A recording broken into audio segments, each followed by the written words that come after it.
পয়েন্টে আমরা সবাই ঐক্যবদ্ধ, সেই পয়েন্টের নাম হলো ঈমান। আমরা বিভিন্নভাবে বিভিন্ন মত পার্থক্য থাকতে পারে, রাজনৈতিকভাবে আপনারা এক একজন এক এক মতাদর্শী হতে পারেন।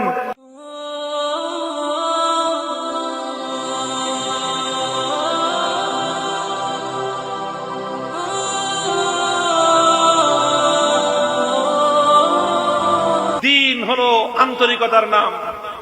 এক নম্বর আন্তরিকতা কার জন্য?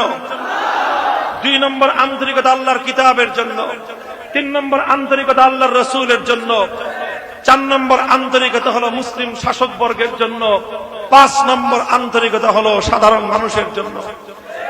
জনগণের জন্য যেটা কল্যাণ হবে সেটা আমরা বলে দিব, মানুষের জন্য যেটা কল্যাণ হবে আমরা বলে দিব। আমি জানি এই বছর একটু আখেরি কথা, এখানে অনেক মানুষ আছেন, একটা পয়েন্টে আমরা সবাই ঐক্যবদ্ধ, সেই পয়েন্টের নাম হলো ঈমান। আমরা বিভিন্নভাবে বিভিন্ন মত পার্থক্য থাকতে পারে, রাজনৈতিকভাবে আপনারা এক একজন এক এক মতাদর্শী হতে পারেন। কেউ আওয়ামী লীগের লোক আছেন এখানে অনেক, বিএনপির লোক আছেন অনেক, বিভিন্ন রাজনৈতিক মত পার্থক্য থাকতে পারে, কিন্তু ঈমান এবং ইসলামের প্রশ্নে আমরা এক।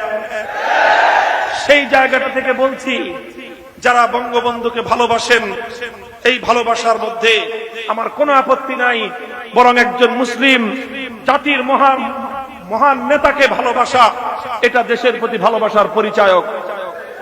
ঠিক তদ্রুপ যারা বিএনপি করেন, মরহুম প্রেসিডেন্ট শেখ জিয়াউর রহমানকে আপনারা ভালোবাসেন, দেশের অগ্রগতি উন্নতিতে তার অনেক অবদান আছে, ভালোবাসেন, কোনো আপত্তির কিছু নাই। আপনাদেরকে বিশেষ করে বলবো, যারা বঙ্গবন্ধুর সৈনিক বলে স্লোগান দেন, আপনাদের এখন একটা স্লোগান হবে, আমরা বেশি কথা বলতে গেলে আমাদেরকে বলে মৌলবাদী, আমাদেরকে বলে জঙ্গিবাদী। এমন কোন ট্যাগ নাই যেই ট্যাগগুলো আমাদেরকে ওই বামপন্থী নাস্তিকের দল না দেয়। আমরা কথা বলতে গেলে, প্রতিবাদ করতে গেলে আমাদেরকে নানাভাবে হয়রানির শিকার হতে হয়। এজন্য আওয়ামী লীগের সকল ইমানদার কর্মীদের প্রতি আমি নসিহত করতেছি, ওসিয়ত করতেছি, কিয়ামতের দিন আপনারা আমাদেরকে ধরতে পারবেন না।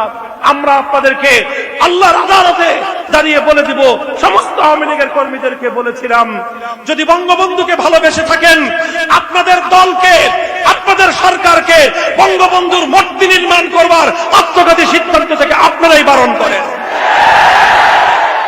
আল্লাহ পাক রব্বুল আলামিন আমাদের দেশকে, আমাদের জাতিকে, আমাদের সরকারকে সব ভুল ভ্রান্তি থেকে, বিপদগামিতা থেকে আল্লাহ পাক হেফাজত করেন।